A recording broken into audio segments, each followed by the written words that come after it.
From retro to next gen, we've got it all. I'm George, a Gen X grown-up, and this is Bit by Bit. Okay, here's a bit that I hope doesn't get me in trouble with our robot overlords someday, but ChatGPT just got wrecked by the Atari 2600 in a chess match, ladies and gentlemen. Now, this article has been brought to my attention about 6 ways to Sunday through our Discord server, through email from our viewers and fans, so I absolutely had to put it in a bit-by-bit episode. This actually came out of a LinkedIn post. There was a guy there named Robert Caruso who figured out that there's a new gameplay skill anomaly. See, I can't even say that word correct. But he had ChatGPT play the Atari 2600 in chess. Now, at first, I guess ChatGPT said, oh, the images, I can't understand them. So he made all that stuff work for the model and then finally got it figured out how to play. But it kept making blunders, and I love this quote right here. Made enough blunders to get laughed out of a 3rd grade chess club. That's funny.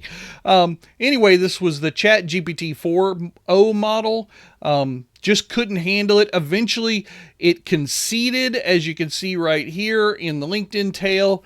And yeah, Atari 2600 is pretty much a badass from, 1977 till today? Yeah. Sorry, AI robot overlords, but it looks like you got. Okay, here's a very interesting bit from tomshardware.com, and the reason why I wanted to bring this to you guys is because I watched the YouTube video that this article is based on.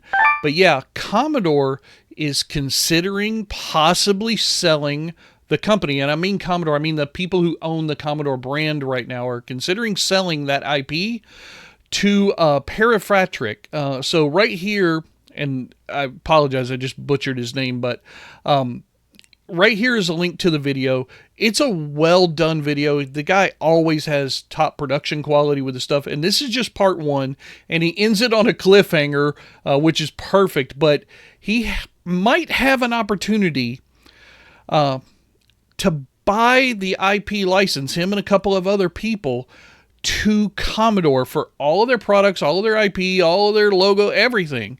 This is something that I was trying to figure out a way to do for GenXGrownUp with some smaller IPs, but after watching this video, I realized I might be out of my depth a little bit in that pursuit, but this video is highly entertaining if you're a Commodore fan, a retro 8-bit computer guy, a Commodore 64, whatever. It's worth the read, and absolutely, please go watch the video and then subscribe so you can stick around for part 2 because I think it's going to be awesome. Here's another top 10 ranking video, this time from CBR.com.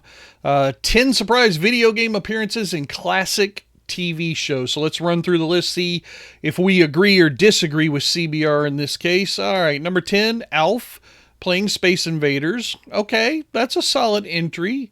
Number 10, fair, okay. I've got some ones that if they're not on the list or if they're not in the top couple of spots, I'm going to be shocked. Let's see. This one happened in an episode called Border Song where he's just playing Space Invaders on the 2600. That makes sense for the timing of that TV show, 1987. Yeah, okay. All right, let's move on. Sonic R in Malcolm. Oh, Malcolm in the Middle. You know, I didn't really watch Malcolm in the Middle, so you guys will have to tell me if that's an appropriate place for that. Dexter playing Halo. Well, John, you ought to really appreciate that one then. Dexter is one of your favorite TV shows. John from GenXGrownUp, ladies and gentlemen. I'm talking directly to him like I'm just recording this for him. But, okay, apparently in an episode, Dexter is playing Halo 3 on a colleague's computer. All right.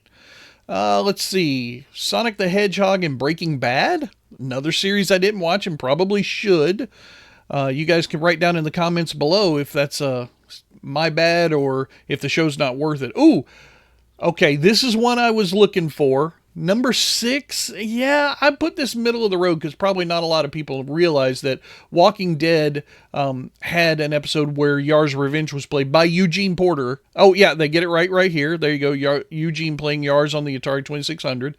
Eugene was the bumbling, stuttering scientist who was terrified of his own shadow guy in the series, and so him playing Yars makes a lot of sense. Let's keep going.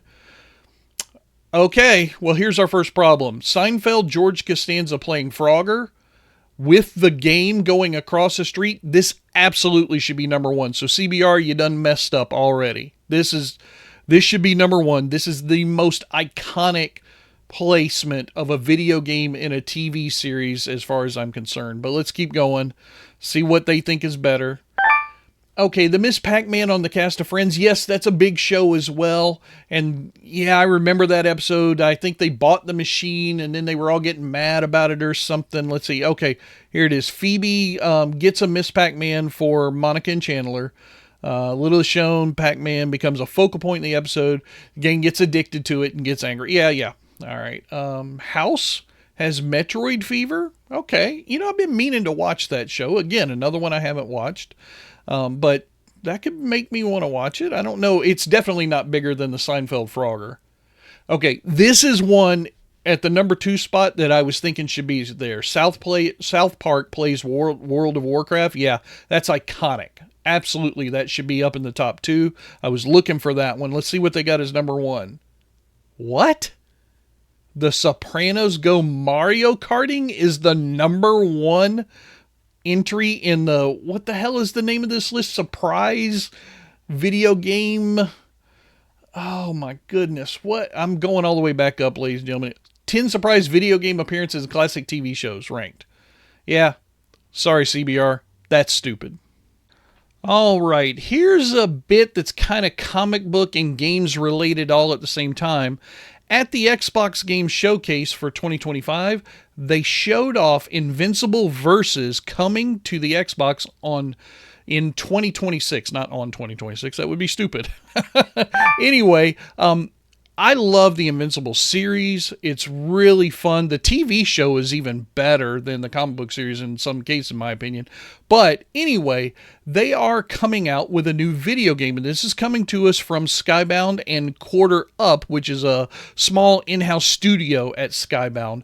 And what really attracted me more than anything, it's a very short article. I have the link down in the description, but this trailer, holy hell, is that a cool trailer. It's well worth the watch. The game's going to be awesome. It's 3 versus 3 tag out system mode in the fighting part of it, but hell, just Invincible getting a video game alone is awesome for me as a comic book fan. I can't wait till it comes out. Unfortunately, though, it's only coming out on the Xbox platform. So Xbox Series X or S, Xbox PC, and Xbox Cloud. So not on Steam or GOG or Epic or any of those systems, at least not yet. It'll probably be a year or 2 after the fact, because I'm sure they're going to want to make sure that they get all the sales they can across the Xbox platforms. Honestly, it's probably going to be worth it. That's going to do it for the news making headlines in the gaming world right now. I am George, and if you want to see more, hit that subscribe button, and I'll keep on bringing you the news bit by bit.